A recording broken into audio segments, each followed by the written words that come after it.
So against internet commenter advice, I decided to GC my own house, right? I think it came out pretty well, but check out the journey, learn how to build a house yourself, and don't be too afraid to try something you're uncomfortable with.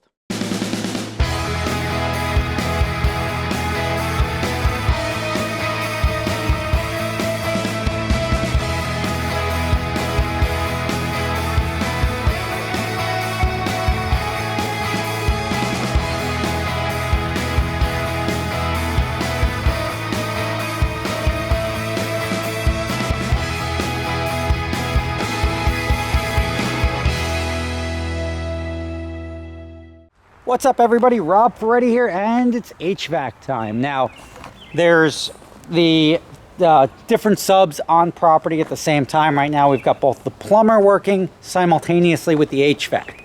You have to schedule them in a certain order.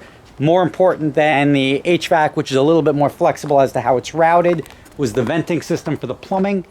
Now that that's done, we can get into the HVAC, and you start to see up there, it's happening. So this is an air handler. We've got that. The HVAC system is made up of three things for heating and cooling. You have the compressors out here. Funny story about the compressors. If you watch my other video, I'll put a link in the description about when I got ripped off. Never fun, but it is what it is. But we have the compressors, the air handlers. This is actually a 5-ton air handler. 2 4-ton compressors out there. The 5-ton air handler makes it slightly more efficient. And then you have the furnace if you're going to be using heating through the system. I have this, which is the Radiant PEX tubing. This is 1/2 inch. This is 8 rolls of 300 feet. This is going to be used, and I've got another 1,000-foot roll. That's going to be used on the floor here. You'll see it when that gets installed. But that's what I'm going to be using for primary heating. Here you can see each room has these vents, and they snake them down through the floor. That's going to go down into the basement. Now this is flex tubing. This has an R value. Let me see if I can find one. This flexible tubing is insulated. So, I mean, you can do the hard plumbing or you can just do this. This seemed to be a little bit more appropriate. I was told by some builders that you're better off not running this any longer than 15 feet because there's less efficiency, but I don't know, I'm not really chasing efficiency. I don't see a lot of, yes, if that gets pinched, you may have an airflow issue, but I don't see a lot of there's still gonna be more than enough room through all of this, and I'm not incredibly worried about that. Here you have the 2 4-ton units. These are both Goodman units. Those are the pads that they're gonna end up sitting on. If you start chasing efficiency, you end up spending a hell of a lot more money chasing efficiency than you're gonna save by being efficient. I was looking for 25 SEER Lennox units for the house, 21, 25 SEER, the XC25 or the XC21. I was gonna go to train units. That's the video about me getting ripped off.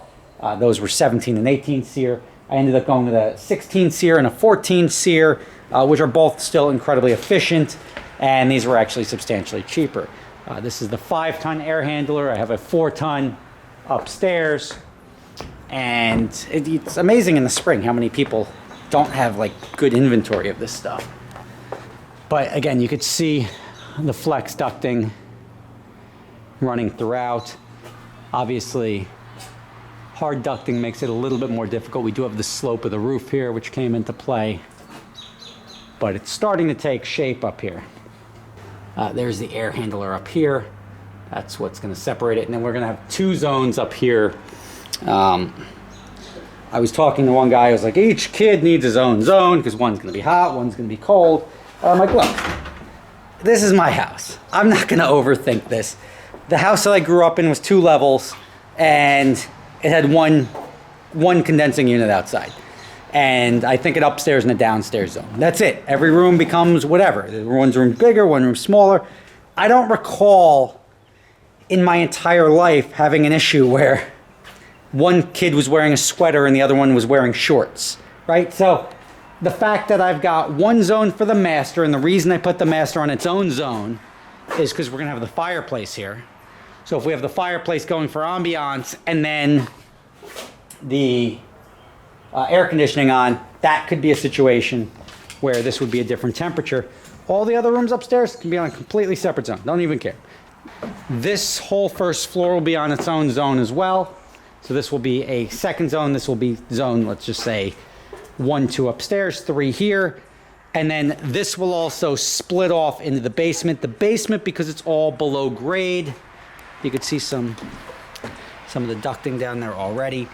Since the basement's all below grade, it doesn't really have temperature variation so much. So I didn't want to put its own condensing unit outside and go through that whole process for nothing. You'll see this all starting to take shape. It's nice having everything happening at the same time. I am going to be installing the radiant myself, so you'll be able to watch that, but that'll save me significant. I mean, this I got to get the manifolds. I mean, you're talking, I should be able to do all the radiant floors in my house myself for under 10 grand. And I didn't get one quote for less than 30. So think about that. Money is being saved. That is money I'm going to use to buy myself another car. You will see how much money I ultimately am saving, because HVAC is one of the few trades where you can see your returns. At least until we see all this. It's an HVAC joke. It's like 10 people like, Now, here you're going to see the most visible portion of the HVAC system. These are the condensers. These are both Goodman units. Long story, but don't worry about it. This is a 14 SEER 4-ton. This is a 16 SEER 4-ton. You can see from the slope that the 16 SEER is bigger, and it's also more efficient. So they generate about the same amount of noise. Maybe this one's a little quieter. Here you'll see this is the condensate coming from the attic, and then this little puddle down here is the condensate being pumped out from the basement that runs down there. Now, I'm going to put these both into the leader lines, which is from the gutters, or we'll figure out the basement. That'll just be a backup pump. But you can see we have the refrigerant and the return lines coming from the units into the house. Obviously the refrigerant one is the one wrapped, and you can see it's sweating. The return line is hot. That's this one. I'm not even going to touch it. I don't know how hot it is. These are temporary electric services set up now. When the electrician does his thing, he will be the one hooking them up. But this is just sort of testing the units, making sure we have appropriate coverage. If we can test the units now before the house is insulated, that gives us a good indication that we've got more than enough coverage. Here, and I'll show you downstairs in a minute, this is your return. So this is pulling the air from the first floor back into it. You usually want your return to be as central to the floor or to the zone that you're trying to cool as possible. Here you see these are the vents. I was gonna put it here, which is probably the best area to do it. Here's the thermostat. I was gonna put it here, but that eats into the pantry. Over there, that's gonna be a butler's pantry, which is just a useless room to begin with. I try to not have useless rooms, but my wife always wanted the butler's pantry, now we have one. And this is gonna be a big built-in, so they can build this in and dummy box that, so that's sort of completely out of the way. If we did put it over there, we also had to work around coming across those headers, and that's an 18-inch return, so that posed a little bit of an issue. I wasn't sure on the steps what we were going to do here. Ideally, the original place that we had that return was right here, which is also a pretty solid spot to have it, but I said, you know what, let's just stick it over there. It's in the dining room, which, despite contrary thought, doesn't see a lot of people dining in it. The holes that we drilled through the wall to do the return lines and then the coolant lines will also be sealed up once this is all done. You have to be careful. There's got to be a framing inspection. Obviously, there's certain places you can and can't drill through on the wood. Like this is not structural, so see up there how it's close to the edge. If that was structural, that would have to be redone. But that pipe is a 3-inch pipe or 3.5-inch pipe or even a 4-inch pipe on a non-structural piece, so you can sort of eat away at that. If it is structural, there will be a framing inspection. and they'll have to redo it. There's certain distancing you have to do on the I-joists if you drill through them, certain size holes you can put through them. They make open web floor trusses, which are similar to the I-joists. I was thinking about going with them at first. I ended up not going with them just because of the materials that were ordered. But that's a way to get around that. You can snake stuff through there. If you want, efficiency-wise, I wasn't concerned about it. When you squeeze these to fit through those pieces and you have those bends, does the air get bunched up? I don't know. Do I have a flow problem here? Not at all. It feels really nice. So you could do hard ducting there, but that's, again, personal preference. I was not too concerned about it. A lot of people, I think, overthink a lot of things, and everything has to be the single most efficient thing in the world, and you end up spending for the efficiency of this, the efficiency of this, the efficiency of that, and it's like, cool, you just spent an extra 20 grand to save $150 a year. So in 45 years, you're gonna be on the right side of it, but everything gets replaced by that anyway. So I just try to be efficient without being ignorant and spending too much money. Here you can see the ducting coming up from the basement, and obviously all of these are hidden in the first floor.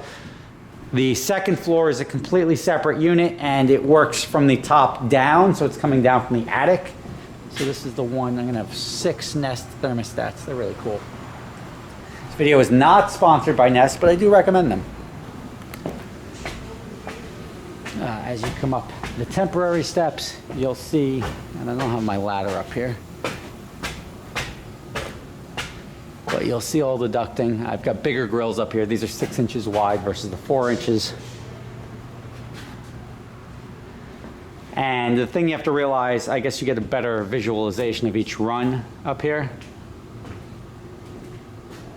But I've got the bedroom is on its own unit, is on its own zone. And I think, and I don't quote me, I do. I have dampers for both the bathroom, got a damper for the closet, and I've got a damper for the room. And those are all going to be controlled by this one thermostat here. Then you can see everything is sort of tucked away. The trunk is up above these boards. Here is the return, centralized to the floor. This is perfect positioning. I ate up some of the shower here because this was a really long shower to begin with. So I was able to eat up some of that shower with that return. It's off the ground. Having this off the ground, it isn't for any reason other than the fact that when you put the floor and the moldings in, it's going to be, that's clear of it now. And you can see the air handler up there. You see the return visually. This is the air return. So the air is being sucked in through here, being treated by there. You can't really see it from here, but then you have the trunk over here that splits off into all these different zones, and that's the AC system. So let's go downstairs in the basement. We'll show you what it looks like to visualize it a little bit better, and you'll understand what I've got.